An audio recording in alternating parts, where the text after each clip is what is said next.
a meterlos en cintura, no. Vamos a meterlos al contexto. El contexto, ¿verdad, hermana Michelle? Vamos a ponernos de pie todos. Cada quien tiene que traer su Biblia. Gálatas 2:11 al 21.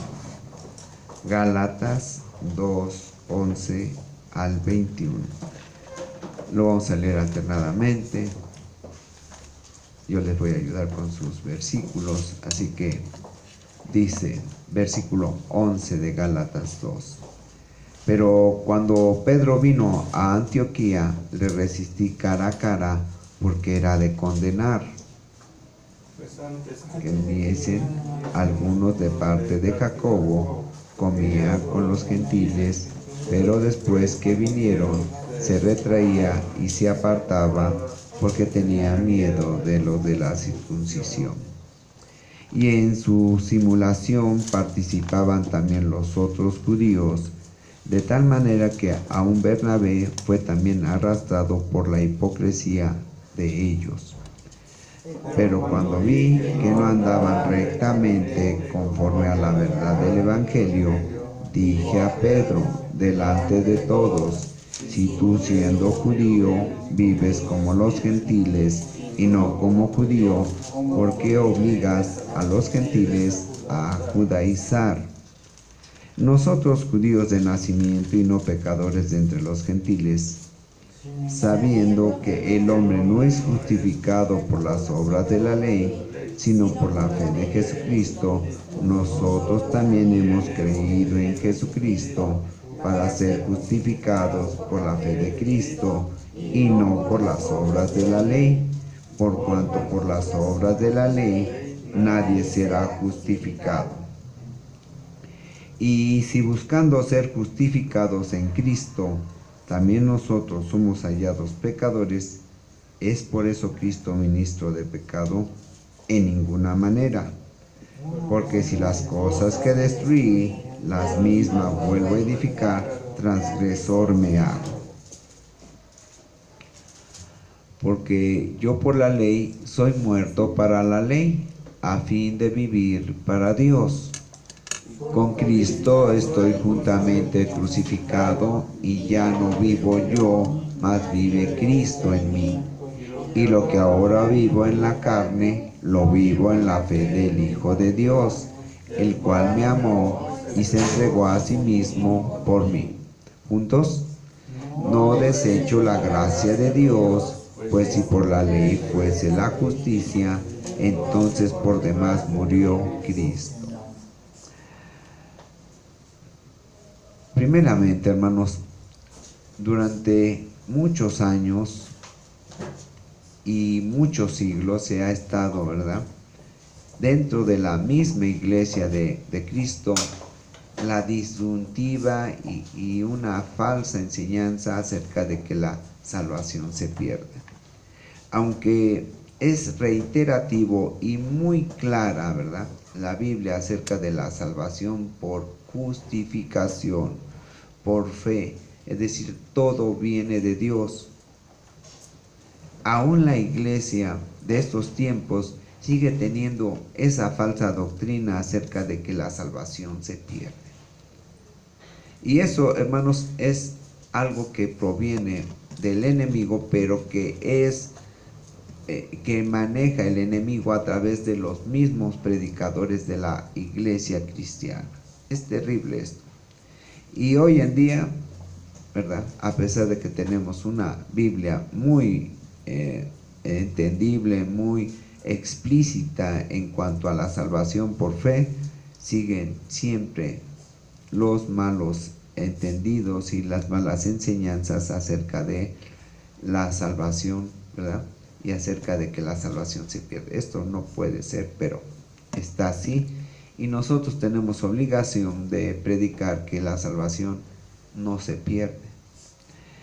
Para esto Pablo, desde los tiempos de la iglesia primitiva ya percibía y veía que en las iglesias, sobre todo las de Galacia, se enseñaba por medio de un grupo de judíos que había que cumplir la ley para poder ser salvos. Mis hermanos, nosotros para la salvación no tenemos que cumplir nada. Las obras vienen después de ser salvos. En Efesios 2, 1 al 10, Pablo desarrolla la salvación y en el último versículo, dice que ya el salvo viene a hacer obras para agradar a Dios. Las obras que Dios preparó de antemano para que anduviésemos en ellas. Pero yo tengo que enseñar Gálatas, tengo que enseñar Éxodo, tengo que enseñar Génesis, tengo que enseñar todo, y por eso tengo que dar esta clase, aunque yo quisiera entender que en la iglesia no hay necesidad de esto, pero lo tengo que enseñar, sobre todo para los nuevos. Vamos a orar. Padre, en esta mañana en que su pueblo se ha reunido, Señor, delante del trono de su gracia, le rogamos, Padre, que sea su Espíritu Santo enseñando a cada uno de mis hermanos a entender que la justificación es por fe, no por obras, para que nadie se gloríe. Padre, nuevamente yo le doy las gracias en todo esto y se lo pido en el precioso nombre de Jesucristo. Amén. Vamos a sentarnos, hermanos. Fíjense bien, hermanos, que como una actitud equivocada puede llevar a un mal entendimiento de la Escritura. Me voy a explicar. La Escritura dice claramente que yo soy salvo solamente por fe, y que esa justificación viene de Dios, no por mi deseo, sino por el deseo mismo de Dios. Miren, vamos rápidamente, guarden su lugar y vamos a Juan 1. Juan 1. Y toda la Biblia habla de una salvación que depende de Dios y no de los hombres. Toda la Biblia. Y cuando nosotros decimos que se pierde la salvación, estamos dudando de Dios. Estamos dudando de la salvación que hizo posible Jesús en la cruz. Es increíble esto. Y pastores, 20, 30, la mitad de las iglesias cristianas predican que la salvación se pierde. ¿De dónde sacan ellos esto? Vean Juan 1, 12, hablando acerca de nuestro Señor Jesús. Dice: mas a todos los que le recibieron, a los que creen en su nombre, les dio potestad de ser hechos hijos de Dios. Es decir, como hijos de Dios tenemos derecho a la herencia. Y lo dice el 13: estos hijos de Dios no son engendrados de sangre. Es decir, no, acuérdense que entre los judíos y en el pueblo antiguo del Señor había reyes, ¿verdad? Y no todos los hijos de los reyes, en el caso de David, de Salomón, de Ezequías y de todos ellos, no todos sus hijos eran salvos. Entonces dice, no porque tengas sangre real, ¿verdad?, eres salvo. Dice, no eres engendrado de sangre real, ni tampoco eres engendrado de voluntad de carne. Es decir, porque yo quiera ser salvo, yo voy a ser salvo. Dice, no es la voluntad tuya la que cuenta, ni de voluntad de varón. Es decir, ni porque un pastor desee que tú seas salvo, vas a ser salvo, o porque un predicador quiera que tú seas salvo, vas a ser salvo, ¿verdad? Varones está hablando de hombres que sirven al Señor. Y entonces dice, ni los cuales no son engendrados de sangre, ni de voluntad de carne, ni de voluntad de varón, sino de la voluntad ¿de quién? De Dios. Si tú eres salvo es porque es la voluntad de Dios. Y Dios no miente. Dios te dice eres salvo y eres salvo. Dios no te dice nada aunque tú quieras entender que eres salvo o no eres salvo. Bien, vamos a regresar bien entonces a los Gálatas. Ahora, fíjense bien.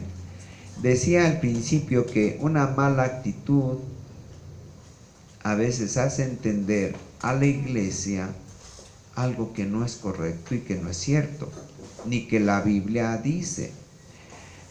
Pedro, fíjense bien quién es Pedro. Pedro, veamos al versículo 11. Pero cuando Pedro vino a Antioquía, le resistí cara a cara porque era de condenar. Pues antes que viniesen algunos de parte de Jacobo, comía con los gentiles, pero después que vinieron se retraía y se apartaba porque tenía miedo de los de la circuncisión. Los de la circuncisión está hablando de los judíos, ¿verdad? Dentro de la iglesia de Galacia estaba un grupo de judíos. Y Pedro, ¿verdad?, cuando llegaban ellos, se apartaba de los de Galacia, de los de la iglesia de Galacia. Estaban en una iglesia. Y se apartaba de los Gálatas. ¿Y qué hacía Pedro? Bueno, se iba con los judíos nada más.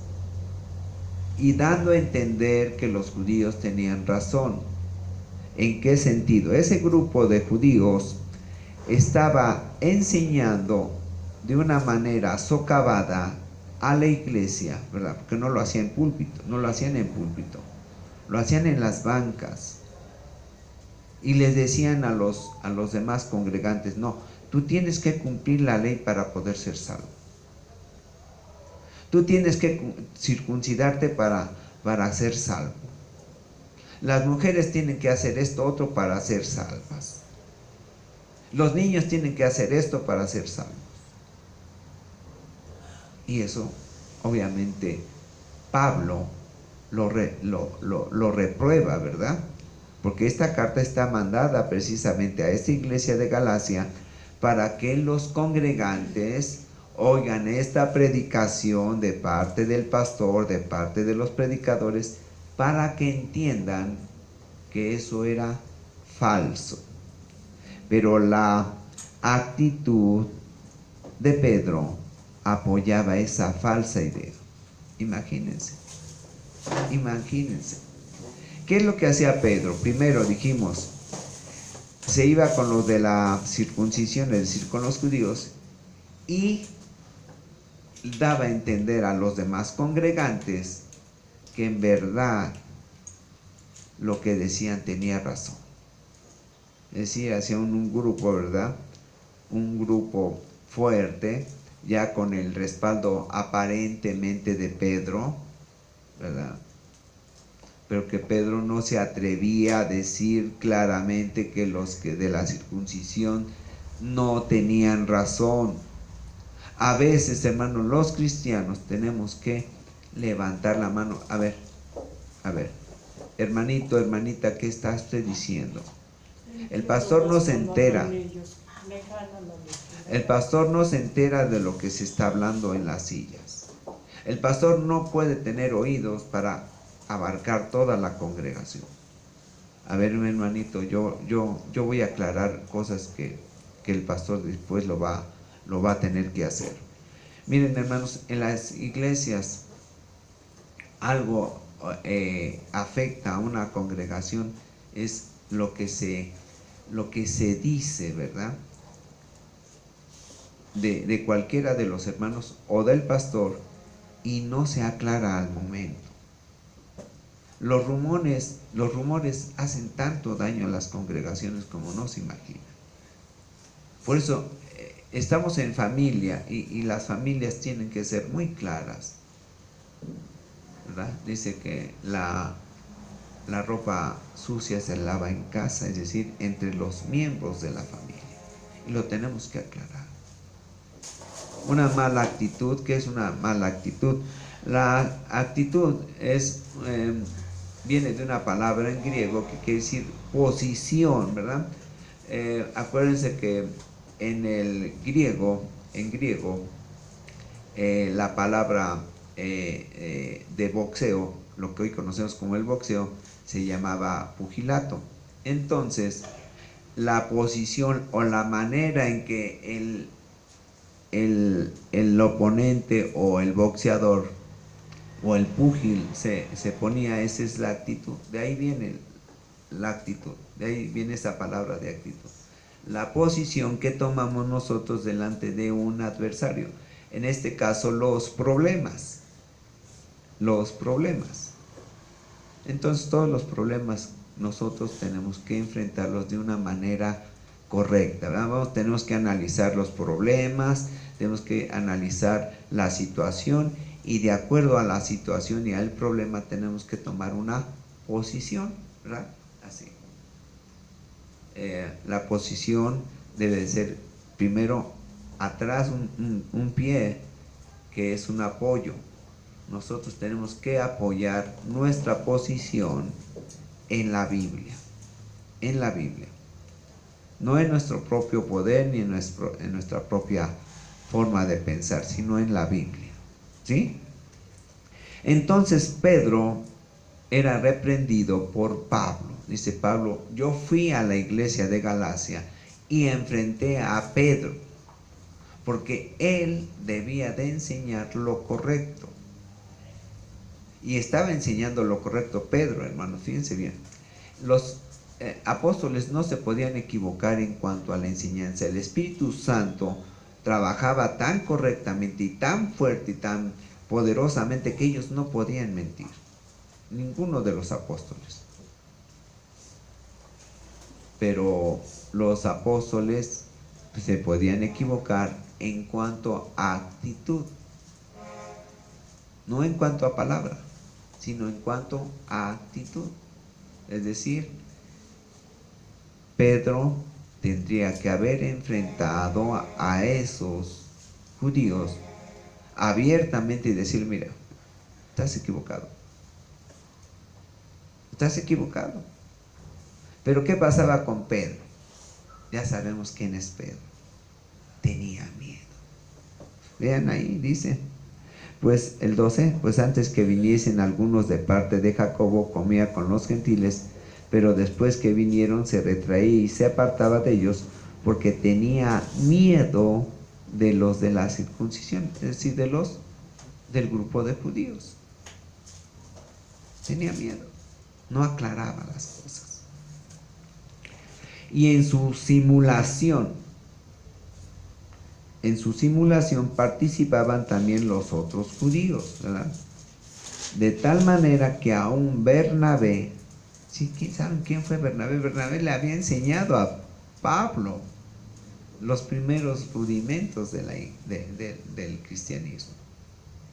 Y después avanzó tanto Pablo que después el que le era alumno de Pablo era Bernabé.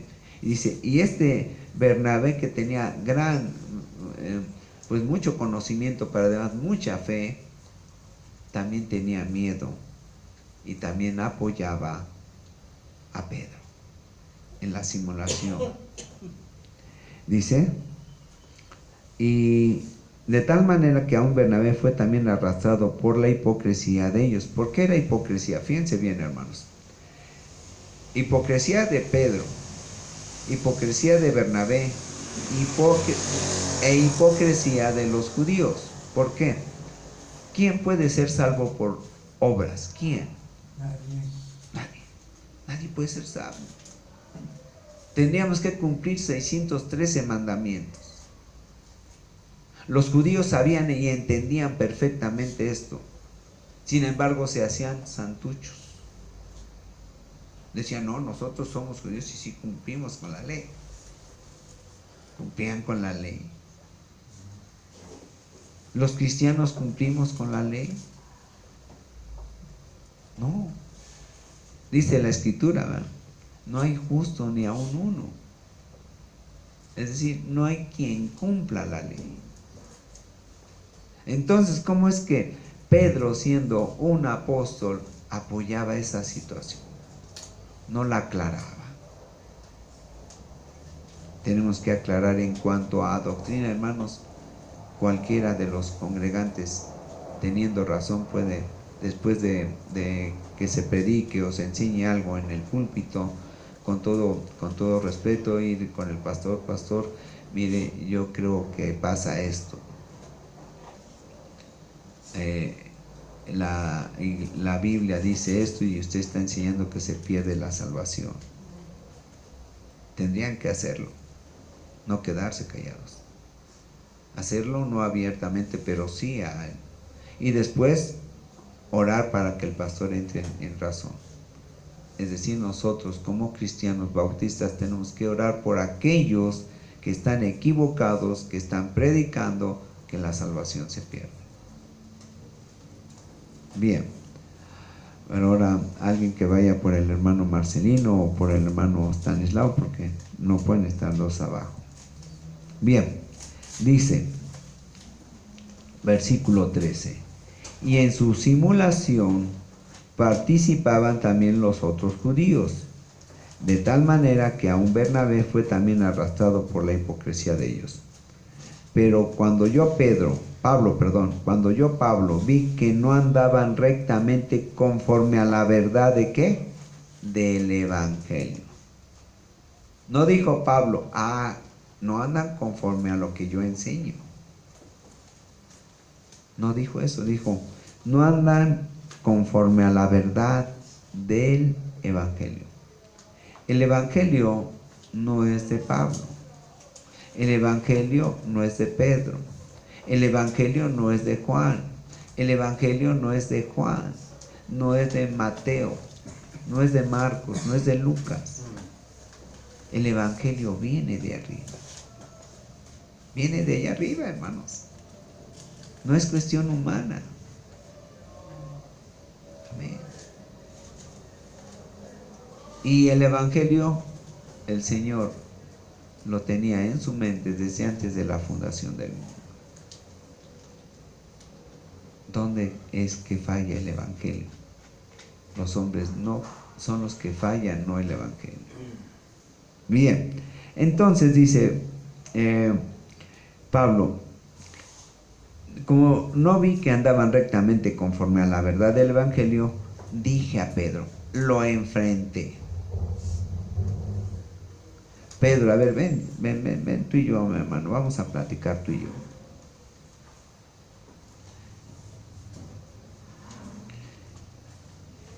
Pero Pablo era bravo, hermanos, era bravo Pablo. Primero habló con Pedro solo y quizás Pedro puso objeciones y después le dijo, no, vente, vamos a hacerlo ya abiertamente. Lo vamos a hacer abiertamente. Y lo dijo enfrente de todos. Dice, dije a Pedro delante de todos, si tú siendo judío, tú eres judío, ¿verdad?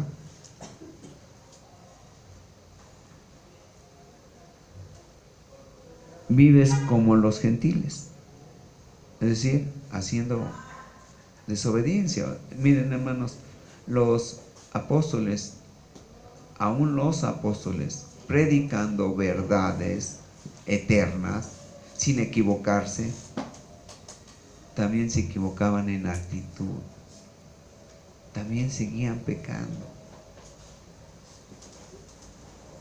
Y le dice, mira, tú siendo judío vives como los gentiles, es decir, así como los demás se equivocan, así tú también te equivocas. Exactamente igual. Exactamente igual. ¿Y de quién estamos hablando, hermanos? De los apóstoles. Dice, vives exactamente como los gentiles y no vives como según deberías de vivir como los judíos, ¿verdad? Como lo que dice este grupo de judíos que no peca, dicen que no peca, y no como judío, porque obligas a los gentiles a judaizar.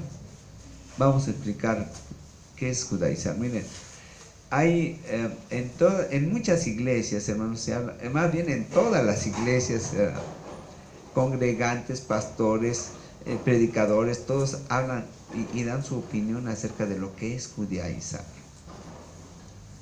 Y he oído tantas cosas que están tan erradas, cuando la Biblia misma dice qué es lo que es judaizar. Judaizar es decirle a los congregantes que su salvación depende de la ley. Eso es judaizar, así de simple. A veces, ¿verdad?, cuando en una iglesia llega un judío y los hermanos lo apapachan, le dan la bienvenida y lo tratan bien, ya los otros dicen, ya está usted judaizando, hermano, porque se junta con un judío sin saber que tenemos la obligación de amar profundamente a los judíos. Son nuestros hermanos mayores. Y ya porque llega un judío y se hace uno amigo de ellos, bueno, pues ya somos hermanos, no nos hacemos amigos, sino somos ya hermanos, ya creen en Jesús. Entonces, pues tenemos la obligación de amarlo, ¿verdad? Y ya por eso los otros dicen, es que ya estoy judaizando, pastor. Nada de eso. Judaizar es enseñar que la salvación depende de la ley. Eso es judaizar, hermanos. Y obviamente aquí no enseñamos eso. Tu salvación depende de la voluntad, o dependió de la voluntad de Dios. ¿Desde cuándo? Vamos a ir a Efesios. Efesios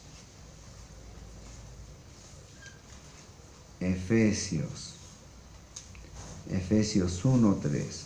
Vamos a Efesios 1:3. Dice: bendito sea el Dios y Padre de nuestro Señor Jesucristo, que nos bendijo con toda bendición espiritual en los lugares celestiales en Cristo, según nos escogió en Él antes de la fundación del mundo. Fuimos escogidos para Dios antes de ¿cuándo? Algunos hermanos, cuando les pregunto acerca de eso, dicen, pues desde el vientre de mi madre. Digo, pues su mamá está viejita, pero no tanto. Como que fue un poquito antes. Un poquito antes, ¿no? Antes de la fundación del mundo. Entonces, ¿de dónde viene todo ese mal entendimiento? Porque no creen o no estudian la escritura. Todo. Nicole, Michelle, escogidas antes de la fundación del mundo. ¿Y habrán hecho algo? ¿Habrían hecho algo antes de que se hiciera el mundo? No, ¿verdad? Obviamente que no. Pero ya estaban predestinados. Vamos a seguir ahí en Efesios. Vamos a terminar este pasaje de Efesios. Vamos a terminarlo. Dice el 1:4. Según nos escogió en Él antes de la fundación del mundo, para que fuésemos santos y sin mancha delante de Él, en amor, habiéndonos predestinado para ser adoptados hijos suyos, por medio de Jesucristo, según el puro afecto de su voluntad. Es decir, porque Dios quiso. Que porque estoy muy guapo, nada de eso. Porque estoy muy bella, nada de eso. Porque soy muy inteligente, nada de eso. Fue porque Dios quiso. Y para Dios no hay acepción de persona. Porque estoy muy morenito y somos de la raza de bronce, nada de eso. Estamos en 15 de septiembre. Hay que dar el grito, ¿verdad? Entonces dice, en amor habiéndonos predestinado para ser adoptados hijos suyos por medio de Jesucristo. Ahora vamos a Romanos rápidamente, a Romanos 8. dice que fuimos escogidos, ¿verdad? Predestinados para ser hijos suyos, ¿verdad?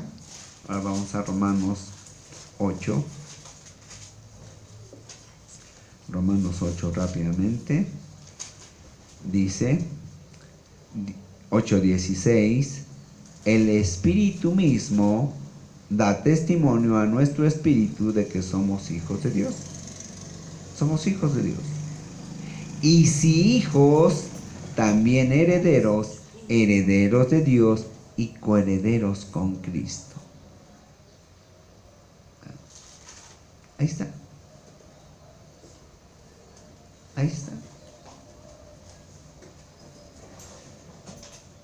Ahora, tenemos que predicar eso, sí, y lo tenemos que subir a las redes sociales, sí. Porque es una mentira grande, hermanos, que lleva a la gente a maldición. Vamos a ir porque lo lleva a maldición. Vean, Gálatas, vamos a regresar a Gálatas 3:10. Dice, porque todos los que dependen de las obras de la ley están bajo maldición, pues escrito está, maldito todo aquel que no permaneciere en todas las cosas escritas en el libro de la ley para hacerlas.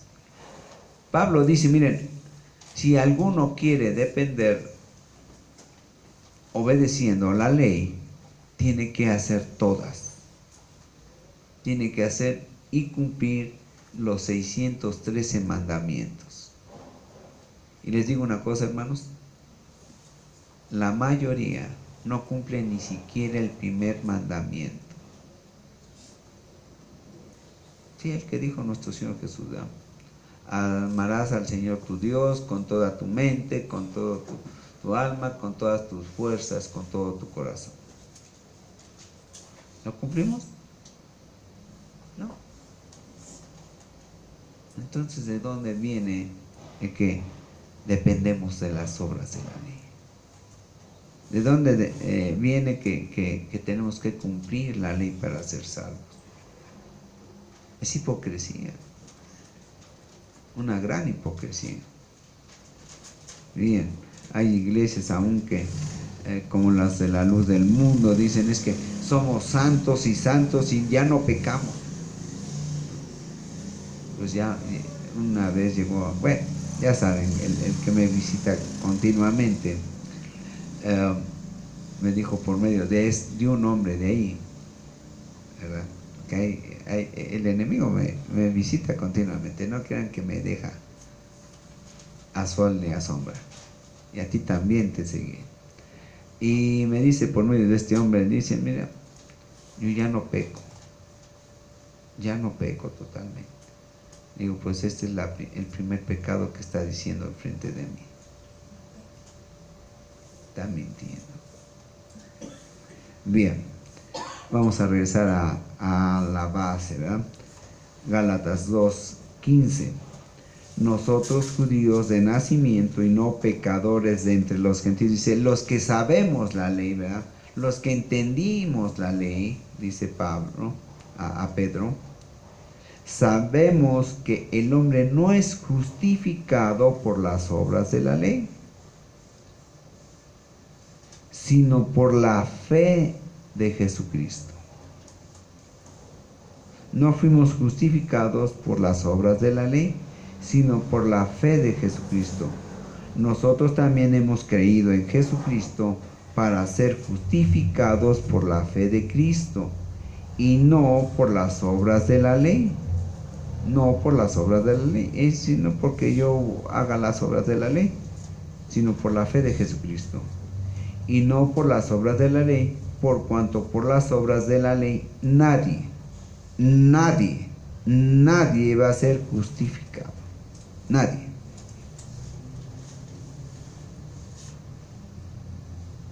Así de simple. Ahora, ¿qué es justificación? Miren, hermanos, dentro de lo que es la salvación hay muchos pasos que Dios tiene que cubrir, ¿verdad? Por medio de nuestro Señor Jesucristo, para que nosotros seamos salvos. Para nosotros ocurrió en un segundo, ¿verdad? La salvación. pero en realidad son muchos los pasos que tiene que cumplir nuestro Señor Jesucristo para que nosotros fuésemos salvos por medio de Él.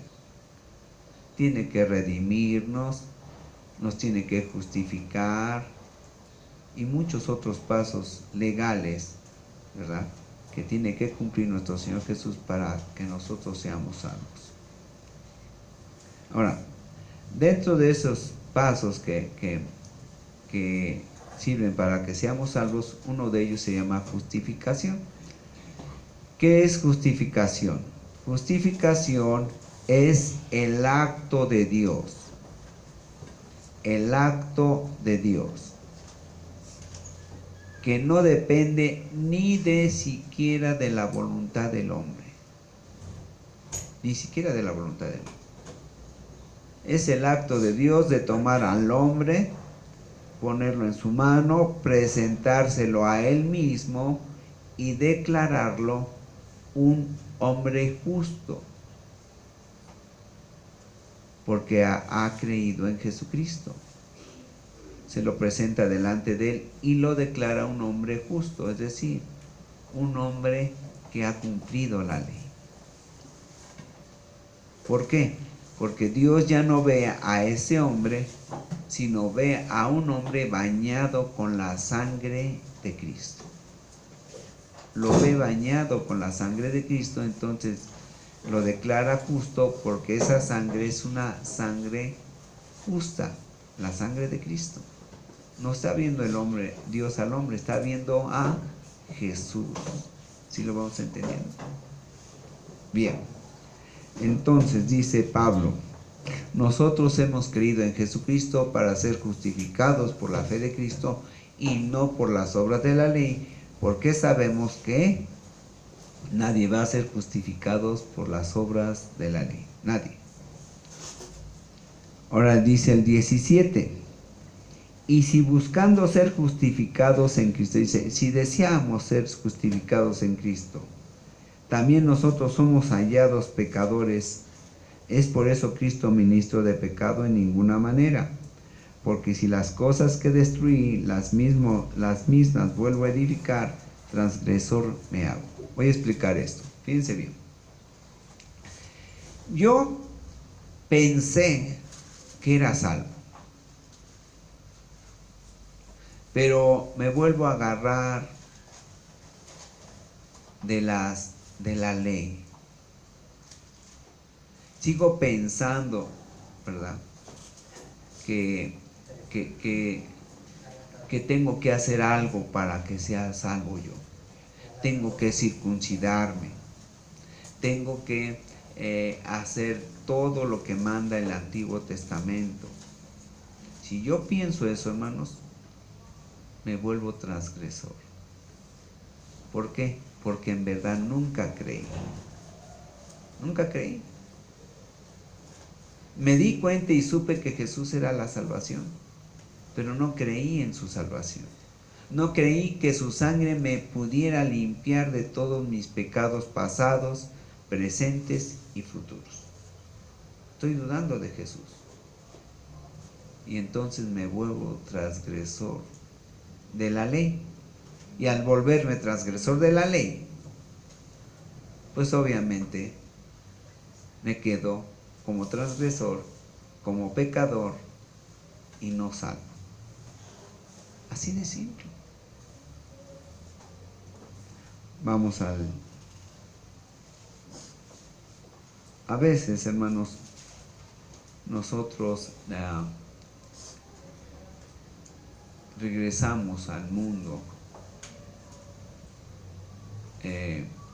siendo salvos, y hay otros que regresan al mundo no siendo salvos. El salvo va a regresar a la iglesia todo rasguñado, todo raspado, todo chipotudo, pero va a regresar a la iglesia. El que nunca fue, que el Señor tenga misericordia de él y lo vuelva a llamar, ¿verdad? Hace muchos años estábamos en una clínica del seguro. Habían llevado a mi padre porque le había dado un paro cardíaco. Y entonces estábamos toda la familia ahí en la sala de espera, y había un niño, ¿verdad? Era el 6 de enero. El niño venía de la mano de su papá con un chipotote, ¿verdad? Y traía un traje de Superman. ¿Ven? Así van a regresar los cristianos, los que han creído, con un chipote, con un golpazo, con las manos vendadas, con los ojos, ¿verdad? Como campeones. Bien, versículo 19, dice Pablo: porque yo por la ley, por la misma ley, soy muerto para la ley. Fíjense bien, acá mis hermanos, la ley dice claramente: el alma que pecare, esa morirá. Dice, ¿y quién no ha pecado? Dice Salomón allá en Crónicas, ¿verdad? No hay hombre que no peque.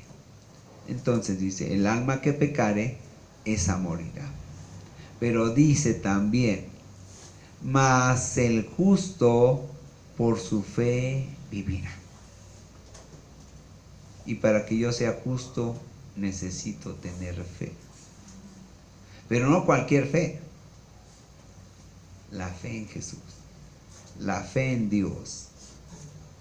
La fe salvadora. No es en San Garabatito, ¿no? No es en San Judas Tadeo. No es en San Juan Apóstol. No es en Pablo, no es en Pedro. Es en Jesucristo. En Jesucristo. Entonces dice, yo por la ley soy muerto, efectivamente, pero la misma ley me dice que por fe viviré, a fin de vivir para Dios, ¿verdad?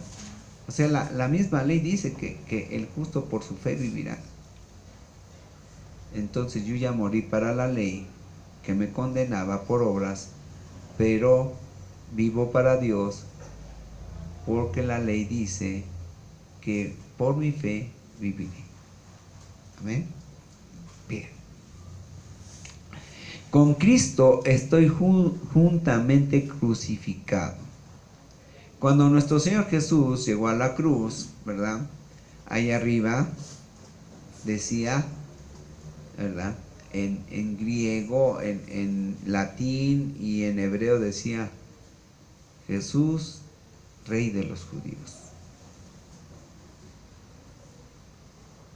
Esa era la causa por la cual Jesucristo, nuestro Señor Jesucristo, fue crucificado, por decir que Él era el Rey de los judíos, que Él era el Salvador de los judíos. Y nosotros estamos juntamente con Él, ¿verdad? Estamos a la derecha. Los que hemos creído estamos a la derecha de Él, creyendo en Jesús, como aquel ladrón que estaba a su derecha y que en los últimos minutos reconoció que Él era no solamente el Salvador, sino que era Dios mismo. Y le dijo, Señor, cuando llegues a tu reino, no te olvides de mí. No te olvides de mí. Y el Señor le dijo, ciertamente te digo que hoy mismo estarás conmigo. ¿En dónde?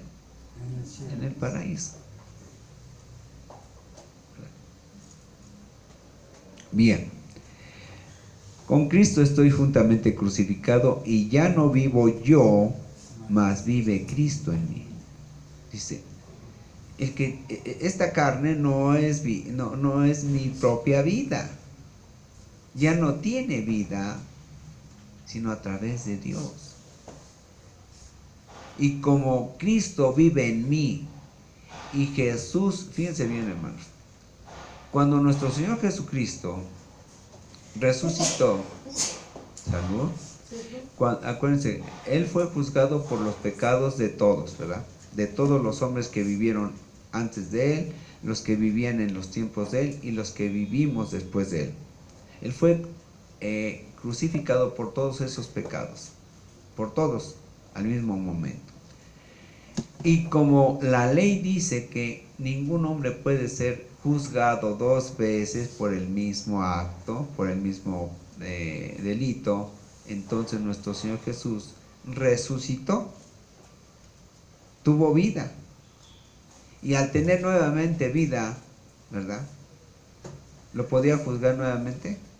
No podía ser juzgado nuevamente. Ya había pagado su delito. Pero no el de él, sino el de todos nosotros. Entonces Jesús ya no puede ser juzgado y por lo tanto, como resucitó, vive ¿para cuánto? Para siempre. Al vivir para siempre y vive en mí, ¿para cuándo yo voy a vivir? Para siempre. Así de simple. Ya vive Jesús en mí. Y como Él ya no muere, yo tampoco muero porque Él está en mí. ¿Sí? Ya no vivo yo, mas vive Cristo en mí. Y lo que vivo en la carne, es decir, lo que vivo haciendo todavía en esta carne, fíjense bien, lo que hago viviendo en esta carne, lo vivo en la fe del Hijo de Dios. Es decir, obedezco a la ley de Dios, porque eso es mi nueva naturaleza. Ya no lo hago para vivir, para ser salvo. Lo vivo porque soy salvo. ¿Sí vamos entendiendo? Dice, yo me esfuerzo en obedecer la ley de Dios porque soy salvo. No para ser salvo, sino porque soy salvo.